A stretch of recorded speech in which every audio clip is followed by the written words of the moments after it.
Shalom teman-teman terkasih dalam Kristus.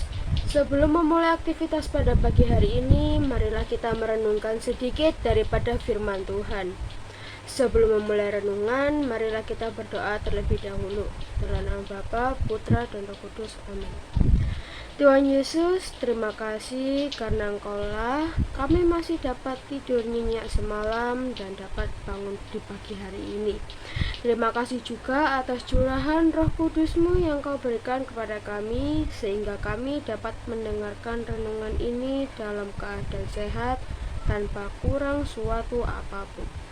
Semoga renungan pada pagi hari ini dapat berguna bagi kehidupan kami sehari-hari. Dalam nama Tuhan Yesus, haleluya, amin. Firman yang akan kita baca pada pagi hari ini diambil dari Markus 4 ayat 32 yang berbunyi, "Tetapi apabila ia ditaburkan, ia tumbuh dan menjadi lebih besar daripada segala sayuran yang lain, dan mengeluarkan cabang-cabang yang besar, sehingga burung-burung di udara dapat bersarang dalam naungannya." Tema renungan yang akan kita angkat pada pagi hari ini adalah tumbuh dan berbuah. Teman-teman yang terkasih dalam Kristus, demi mewujudkan kerajaan Allah di dunia, kita sebagai murid-muridnya diharapkan dapat menjadi seperti benih biji sesawi. Biji sesawi merupakan biji yang terkecil, namun bila tumbuh dengan baik akan menjadi pohon besar yang dapat menaungi banyak makhluk dan memberikan manfaat bagi sekitarnya. Biji sesawi yang kecil itu tidak serta-merta tumbuh menjadi pohon yang besar. Diperlukan proses dan waktu yang lama, sehingga pada akhirnya menjadi pohon besar yang memberikan manfaat bagi banyak orang. Lalu, bagaimana kita yang digambarkan sebagai biji sesawi itu bisa tumbuh menjadi pohon yang besar? Untuk dapat tumbuh, ada beberapa langkah yang harus kita lakukan. Pertama, kita harus memiliki akar yang kuat, yaitu iman akan Tuhan Yesus sebagai dasar dari setiap pertumbuhan.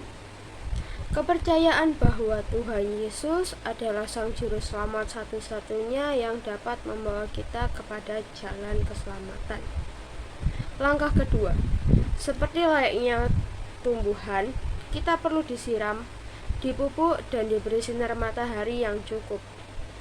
Berdoa, membaca firman, serta menjalin relasi yang akrab dengannya adalah makanan untuk kita bisa tumbuh semakin besar dan kuat di dalam Dia. Langkah ketiga, rumput-rumput liar dan tanaman yang mengganggu. Dalam hal ini, dosa dan kelemahan harus disingkirkan. Pertobatan yang terus-menerus dilakukan akan membawa hidup kita semakin dekat dengannya, sehingga hidup kita selalu murni dan tidak mudah terseret oleh godaan duniawi. Dengan memiliki ketiga hal itu, kita dimampukan untuk bertumbuh dan menjadi berkat bagi sesama.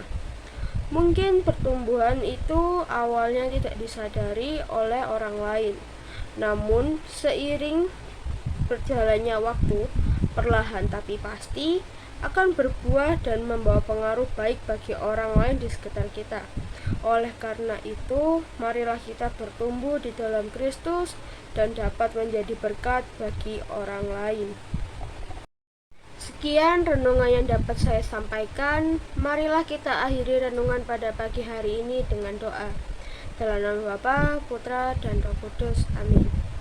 Terima kasih Tuhan Yesus, karena Engkau telah menyertai kami dari awal hingga akhir renungan ini.